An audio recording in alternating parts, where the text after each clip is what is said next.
अध्याय 1 कुरुक्षेत्र के युद्ध स्थल में सैन्य निरीक्षण। धृतराष्ट्र ने कहा, हे संजय, धर्मभूमि कुरुक्षेत्र में युद्ध की इच्छा से एकत्र हुए मेरे तथा पांडु के पुत्रों ने क्या किया? संजय ने कहा, हे राजन, पांडु पुत्रों द्वारा सेना की व्यूह रचना देखकर राजा दुर्योधन अपने गुरु के पास गया और उसने ये शब्द कहे, हे आचार्य, पांडु पुत्रों की विशाल सेना को देखें, जिसे आपके बुद्धिमान शिष्य द्रुपद के पुत्र ने इतने कौशल से व्यवस्थित किया है। इस सेना में भीम तथा अर्जुन के समान युद्ध करने वाले अनेक वीर धनुर्धर हैं, यथा महारथी युयुधान, विराट तथा द्रुपद।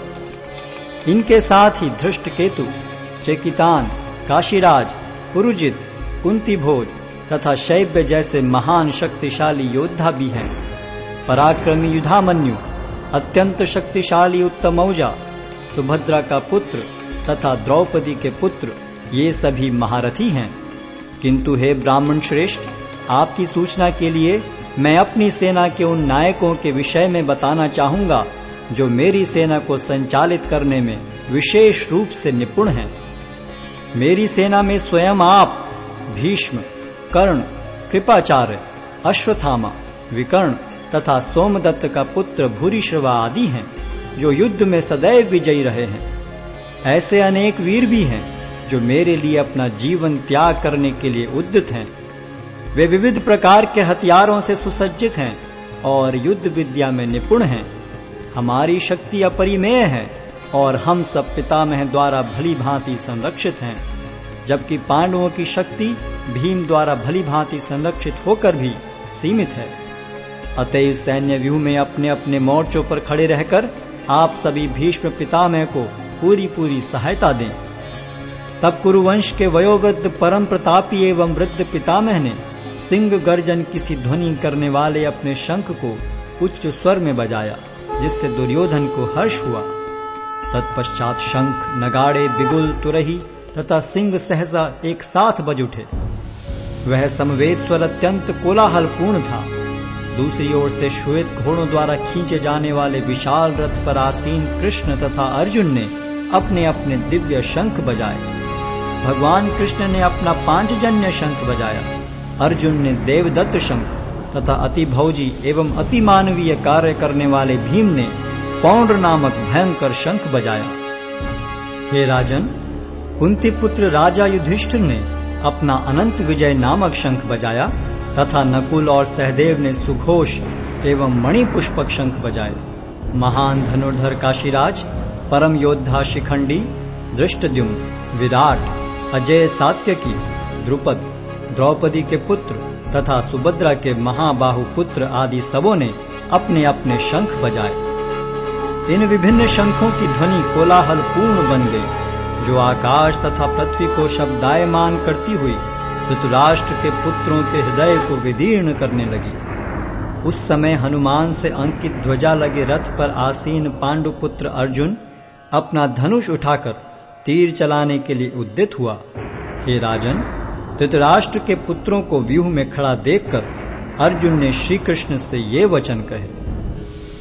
अर्जुन ने कहा, हे अच्युत, कृपा करके मेरा रथ दोनों सेनाओं के बीच ले चलें, जिससे मैं यहां उपस्थित युद्ध की अभिलाषा रखने वालों को और शस्त्रों की इस महान परीक्षा में जिनसे मुझे संघर्ष करना है उन्हें देख सकूं।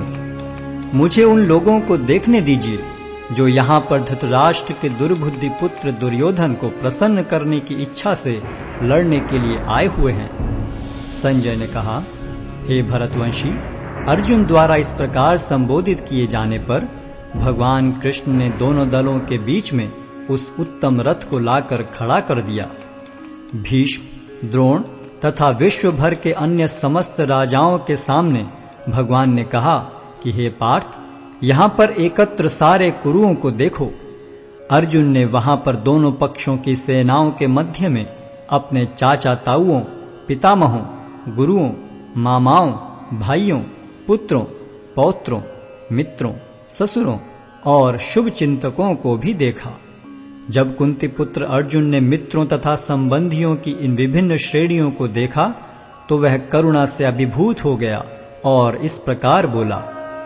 अर्जुन ने कहा, हे कृष्ण, इस प्रकार युद्ध की इच्छा रखने वाले अपने मित्रों तथा संबंधियों को अपने समक्ष उपस्थित देखकर मेरे शरीर के अंग कांप रहे हैं और मेरा मुख सूखा जा रहा है। मेरा सारा शरीर कांप रहा है, मेरे रोंगटे खड़े हो रहे हैं, मेरा गांडीव धनुष मेरे हाथ से सरक रहा है और मेरी त्वचा जल रही है। मैं यहां अब और अधिक खड़ा रहने में असमर्थ हूं। मैं अपने को भूल रहा हूं और मेरा सिर चकरा रहा है। हे कृष्ण, मुझे तो केवल अमंगल के कारण दिख रहे हैं। हे कृष्ण, इस युद्ध में अपने ही स्वजनों का वध करने से न तो मुझे कोई अच्छाई दिखती है और न मैं उससे किसी प्रकार की विजय, राज्य या सुख की इच्छा रखता हूं। हे गोविंद, हमें राज्य, सुख अथवा इस जीवन से क्या लाभ, क्योंकि जिन सारे लोगों के लिए हम उन्हें चाहते हैं वे ही इस युद्ध भूमि में खड़े हैं। हे मधुसूदन, जब गुरुजन, पितृगण, पुत्रगण, पितामह, मामा, ससुर, पौत्रगण, साले तथा अन्य सारे संबंधी अपना अपना धन एवं प्राण देने के लिए तत्पर हैं और मेरे समक्ष खड़े हैं, तो फिर मैं इन सब को क्यों मारना चाहूंगा, भले ही वे मुझे क्यों न मार डालें।